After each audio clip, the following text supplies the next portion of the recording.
Matthew chapter 6, verse 9 through 13. This then is how you should pray. Our Father in heaven, hallowed be your name. Your kingdom come. Your will be done on earth as it is in heaven. Give us today our daily bread, and forgive our debts as we also have forgiven our debtors. And lead us not into temptation, but deliver us from the evil one. And so in the Word of God, Jesus was constantly praying. As a matter of fact, in his ministry, he was praying. On the cross, he was praying. After the cross, today, he is still praying and interceding for us. There's two passages I want to analyze. There are two parallel passages, Luke 11 and Matthew 6. Both passages talk about the Lord's Prayer. Now, Luke tells us something that Matthew doesn't tell us. In Luke 11, it says one day, Jesus was praying in a certain place. Then when he finished, one of the disciples said to him, Lord, teach us how to pray. Did you catch that? I wonder why they didn't ask him, Lord, teach us how to operate miracles. Teach us how to teach like you teach. Teach us how to preach like you preach. They were interested in this man's life of prayer. And so Jesus said, okay, no problem. I'll show you how to pray. Verse 9, it says, this is how you should pray.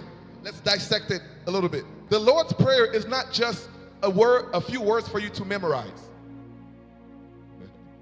All right, I know we all have it memorized, but what good is it if you memorize it, but it's just something that you memorize for religious, for when you come to church only. But beyond memorizing, it is the model that you should follow. It is the example that you should follow. What is the example, Pastor Melchi? It says, this is how you should pray. Our Father in heaven. Let's stop right there. The beginning, the mindset to have as you're going to God is to understand that you are speaking to your Father. It's not your homeboy. It's not your homegirl. Not your boss. Not your husband. Not your wife. No one. Our Father. And here, the word Father is Abba, which immediately we establish a connection, a relationship that I know the person that I'm talking to. And this is one of the things that makes the Christian faith so unique, is that other faith, they don't serve a God that is personal to them. It establishes a relationship. I can come to my Father. I can speak to my Father. Our Father, which art in heaven. Hallowed be your name. The word hallowed here means sanctified, set apart.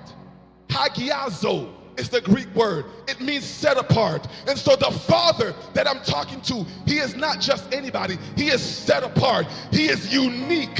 Hallelujah. The relationship that I have with my doctor is not the relationship what I have with him. He is unique.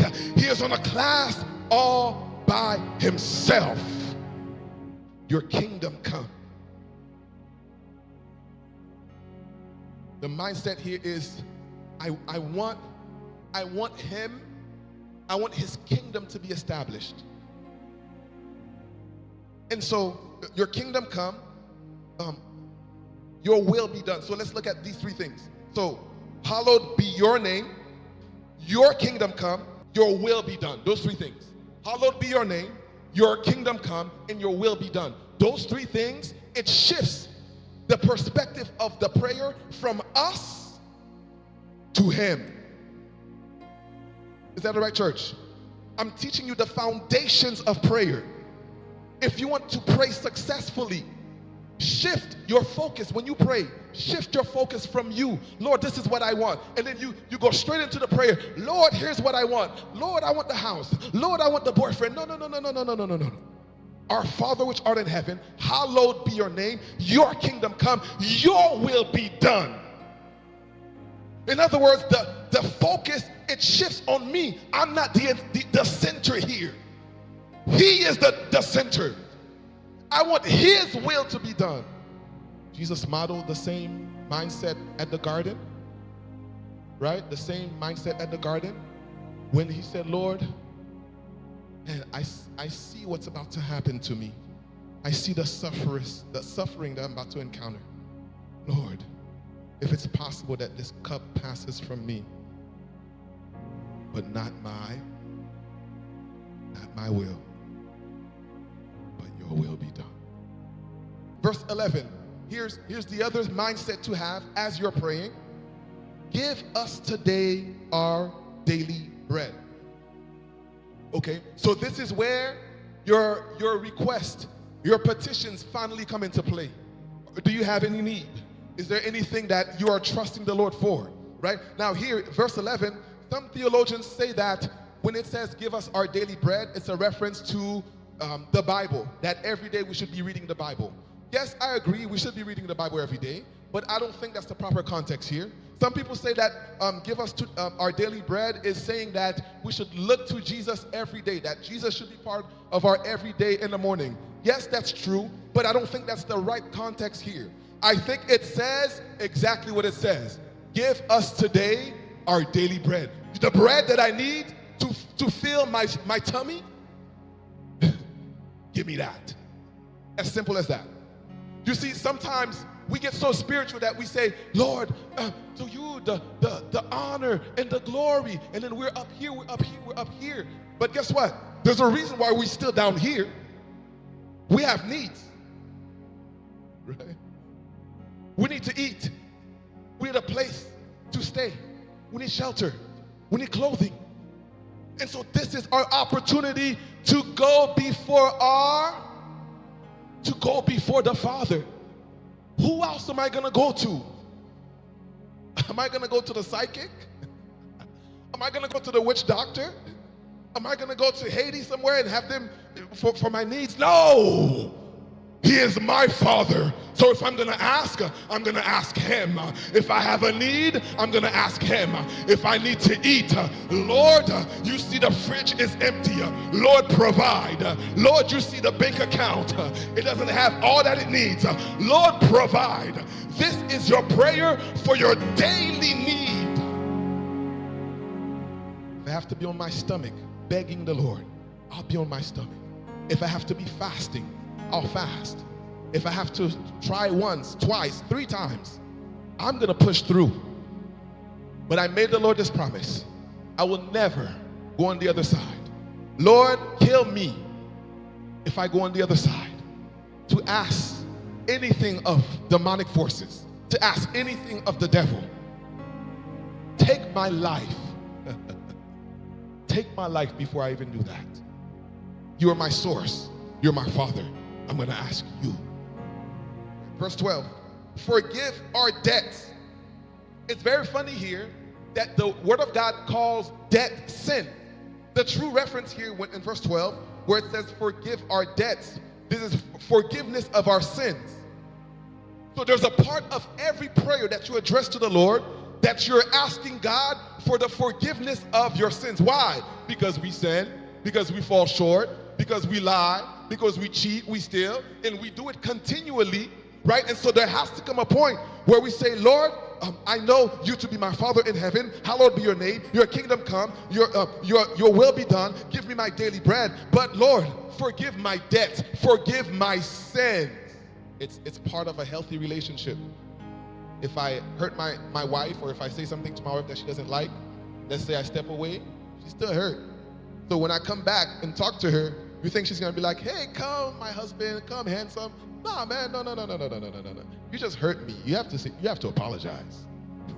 Let's set it straight. Let's set it straight, okay? And then let's talk about what happened, okay? If I need to apologize, I'll apologize, and then we'll make up. It's the same thing with God. This is the only part of this prayer that is conditional. Read verse 12. It says, forgive our debts as we also have forgiven our...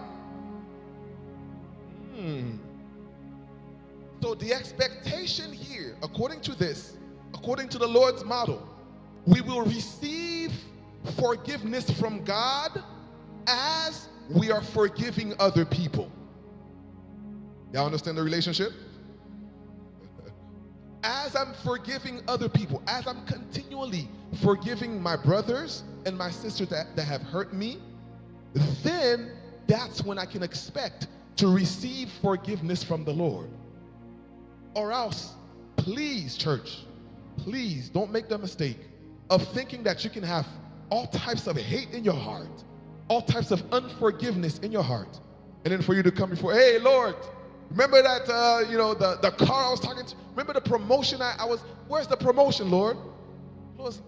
The Lord's like, no, it's not how it works.